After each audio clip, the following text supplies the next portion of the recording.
calling. We're going to take a couple callers. Area code 407. You're on a Paulie Malignaggi. Hi, Jenna. This is Tony again. I appreciate you putting me back on. I have something to say to Paulie. Hey, Paulie, you know, I used to be a huge fan of yours. I'm from Brooklyn, just like you. I'm from Crown Heights.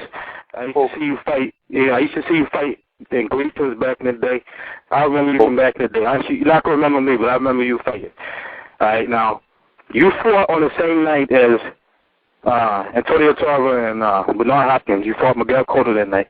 Yeah. And I chose to watch your fight instead of that fight. And people were saying, you know, why are you watching that fight? You know, why don't you watch the Hopkins Tarver fight? I was like, well, that's Paulie. He's my boy. He's from Brooklyn. I know. You know, I support Brooklyn. But I'm sorry, man. I lost a lot of respect for you with your whole accusations about Manny Pacquiao and being on steroids. And I'm gonna tell you why. They asked you who you thought was gonna win between Pacquiao and Cotto, and you said Cotto, and you didn't say anything about steroids because I didn't feel like he was on it at that time. Say again? Nothing. I didn't see anything about him that had made me think he was on it at the time. Yeah, but go ahead. I'm gonna let you finish. I don't want to cut you off. Go ahead.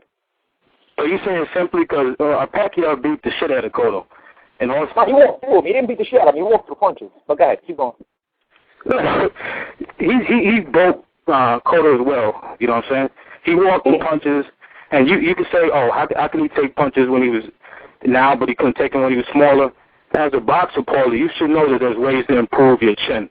You can improve your leg strength. You can improve your neck strength, your balance. Whatever, Pacquiao's ability to take punches probably has something to do with that. I think you accusing him of being on steroids is just, I hate to say it, Paulie, because I used to respect you, but I think it's jealousy, man. Mm-hmm. Hey, man, listen here. Absolutely, you're entitled to your opinion, and if that's the reason you lost respect for me and you're not a fan of me anymore, I actually don't care. Because anybody that's backing this guy Pacquiao, this guy's putting people's lives in danger, man. This guy's put people's lives in danger. And I'll take that to my grave. Not everybody gets called, because I thought Lance Armstrong was on something. Okay, when they started testing 3PO on the Tour de France, Lance Armstrong said, yo, I'm taking a hike, I'll see you later. You know what I'm saying? He stopped competing. Okay, man, when he came back, he stopped winning them, okay? Because now there's the EPO test in the Tour de France. It wasn't at that time. So now this guy is refusing the test that makes the sport safer. So, you know what? If I lose a fan or 2 or 3 or 100 or 1,000 because I'm accusing Manny Pacquiao being on steroids, when he's refusing to test himself and he's doing something that's totally out of the ordinary, it ain't like a lot of guys go up in weight. You know, even Floyd Mayweather went up in weight. You know, Roy Jones went up in weight. But you're not knocking everybody out like that when you're going up in weight. And I'm a boxer. I'm a boxer. I should know that. Oh, I'm a boxer. I know that. Knocking out a bigger man is a much more difficult thing. You know what I mean? Walking through punches of a bigger man is a much more difficult thing. You know, you don't even do that in the gym, okay? I'm not going to go up to super middleweight or heavyweight and start knocking out Chad Dawson now. It's never going to happen. No 140 pounder is going to do that. I mean, that's the equivalent of what's happening with Manny Pacquiao going up from 112 pounds to 147 pounds. So if I lose fans because people are going to say, oh, I'm jealous of Manny Pacquiao. No. As a matter of fact, I don't care, man. I'm willing to lose all my fans for that because, you know what? I'm standing up for something that's right. Okay, I don't care less about Manny Pacquiao, man. He could have walked through everybody. But if you would have beat Cotto in a way where Cotto didn't touch him and he outsped him, I would have been like, you know what, this guy's the man. But Cotto not only touched him, Cotto busted his eardrum, whooped on him. They whooped on each other, as a matter of fact, for the first 4 or 5 rounds before Pacquiao just started walking through him totally because Cotto lost all his confidence. I mean, none of the punches were taking effect.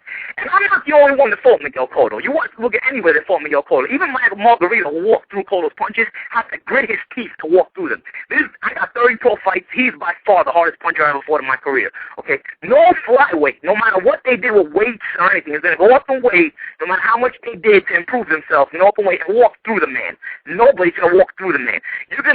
There's chances you can do to beat him, and I said, you know what, if Pacquiao wins, I'll respect it because that means he did a lot of speed training and outspent him, and then, man, this guy was getting cracked early. He was getting cracked. They were exchanged that he was getting cracked. He stood on the ropes and let his Cotto hit him, okay? Nobody is doing that. Legitimate welterweights didn't do that. Shane Mosley didn't do that. Big welterweights, natural welterweights didn't do that. So if anybody is going to lose respect for me over that, man, I'll take your ass off the fan list anytime because I could care less, man. You know, as a matter of fact, like I said, not everybody gets caught. For me, Lance Armstrong was cheating and never got caught, so not everybody gets caught. But, man, if they ever catch this guy, because it's going to be hard because he won't take that test. If they ever catch this guy, man, Man, I mean, I'm not even going to accept apologies from nobody, man. And I'll tell you, man, this is a very, very bad thing going on here in boxing, man. You know what I mean? I don't care. I'll take it to my grave. I'll take it to my grave. Say, oh, he works hard. We all work hard at this weight. At this level, we all work hard. There's nobody that doesn't work hard at this level, okay? But I want to hear the men inside that train harder than everybody else on the team. But this ain't the Rocky movies. This isn't the Rocky movies. There's something called overtraining. But there's performance enhancers that prevent you from overtraining, too. Okay, so this ain't the Rocky movie. This is real life, okay? So we all work hard to a certain point, and our bodies need to rest just like everybody else's bodies need to rest, okay? If you got a guy like Manny Pacquiao working 100 times harder than everybody else, that's another reason to raise your eyebrows, because we all are susceptible to overtraining. Okay, and there's things that prevent you from overtraining. The same things that are illegal that I'm talking about. Okay, now if everybody's entitled to their opinion, you don't want to believe it, that's fine. I do this for a living. I do this for a living. I take punches for a living. I know the difference in punching power with different guys. Okay, so you want to say it's jealousy? Go on, man. Yo, I live my life. I'm worth 7 figures. My net worth is worth 7 figures. You know what I'm saying? So between liquid, between things I own, I'm worth 7 figures. I don't have to be jealous of Manny Pacquiao. Manny Pacquiao can go back to his country, he can be the president, he can do whatever. I'm going to live the rest of my life not needing to work. So I don't need to be jealous of Manny Pacquiao. I go up to a nightclub, they know who I am. I walk in there for free. I get free bottles. I can pop champagne. I could do all of that, okay? I get any goal I want. I could do all of that, okay? As a matter of fact, I'm better looking than Manny Pacquiao. I don't need to be jealous of Manny Pacquiao. People don't understand what I'm saying when I choose this guy, what I'm accusing him of. So automatically it's, oh, he's jealous of him. He's jealous of him. So you know what? The argument ends there, man, because it's always going to be like this. This is always going to be the argument. You're jealous of him. You're jealous of him. So you know what? Believe that. Believe that I'm jealous of him. I don't lose no sleep over it, man. I put my head on the pillow at night, and like I said, I know what I'm worth. As a man, as a human being, I know what I'm worth.